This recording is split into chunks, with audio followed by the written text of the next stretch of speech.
Narinig na natin yung kasabihan sa Ingles, money cannot buy happiness. Ang katanungan, totoo ba o hindi? True or false? Money cannot buy happiness. Sino sa atin na may wastong pag-iisip ang lumigaya, sasaya, dahil wala siyang pera? Di po ba inaabangan ho natin yung ating sahod kada kinsena? Sino yung masaya na hindi nakatanggap sa kaniyang sahod sa loob ng 2 buwan, 3 buwan, 1 taon?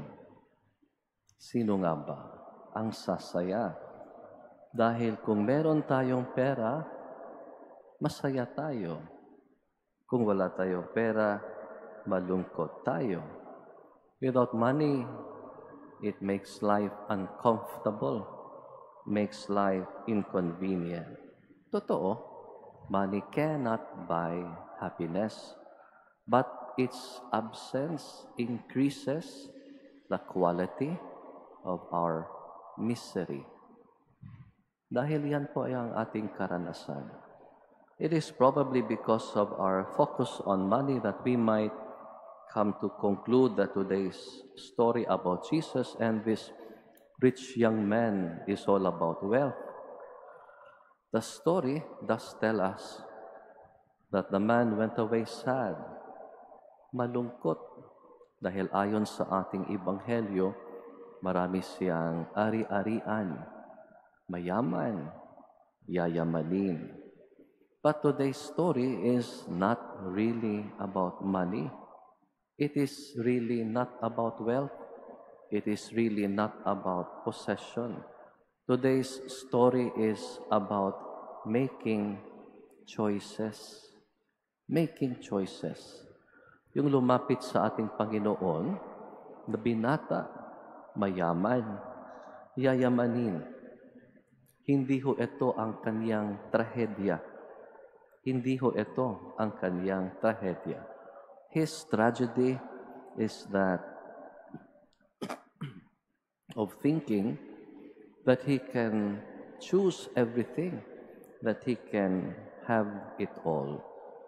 Narinig na natin yung kasabihan. Isang kasabihan pa sa Ingles, you cannot have your cake and eat it too. So this is the tragedy of this rich young man, thinking that he can choose everything, that he can have it all. Yung binatang ito, sa palagay natin, ayon sa Ebanghelyo, mabait na tao. Mabait siya na tao, mabuti at masunurin na tao. Sabi nga niya, tumatalima ako sa lahat ng utos ng Diyos. He has resources by which he can accomplish many good things. But what he wanted to do was simply to add, dagdagan. Kung anong meron ako, gusto ko pang meron pa. Gusto kong dagdagan ko pa kung ano yung pwede kong mapasa akin. So he simply want to add something more to the good things he already had. So he wants to inherit something, purchase something he cannot purchase with money. Kaya yung tanong niya, paano ko mapamana ang buhay na walang hangganan? Pwede ko bang bilhin yon? I have material wealth. Can I also have heavenly wealth, spiritual wealth, treasures in heaven, yung binanggit ng ating Panginoon? And Jesus says, yes, sure, you can have it. Pero ganito yung kondisyon. Unang-una,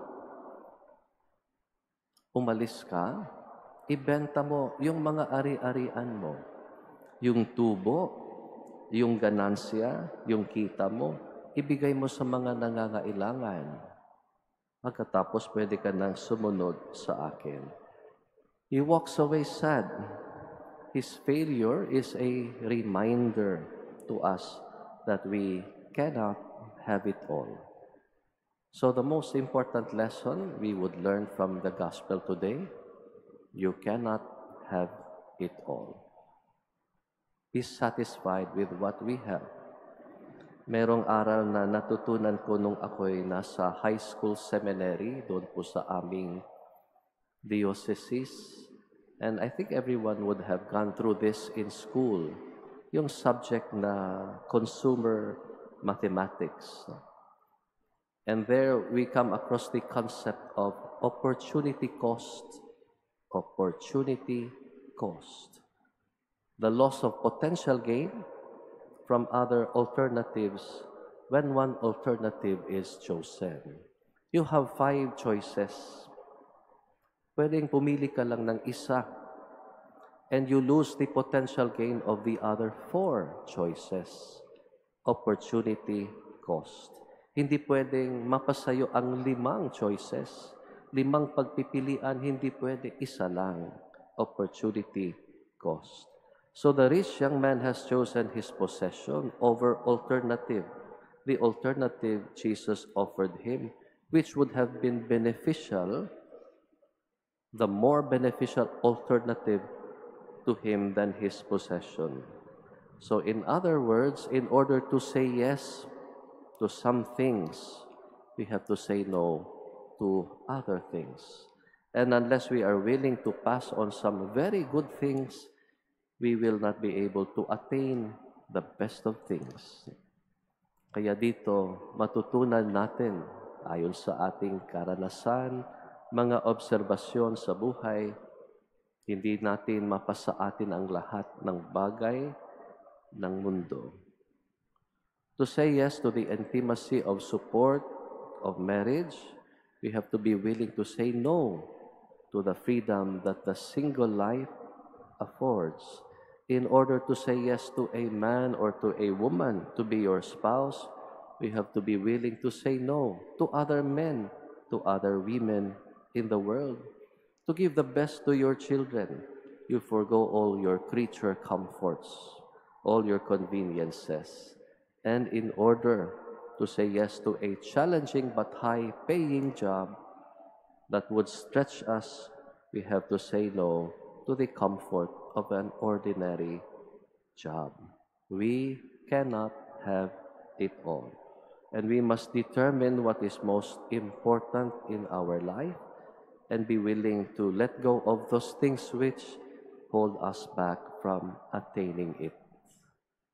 Ito yung ating dalangin sa araw na ito, sa linggong ito.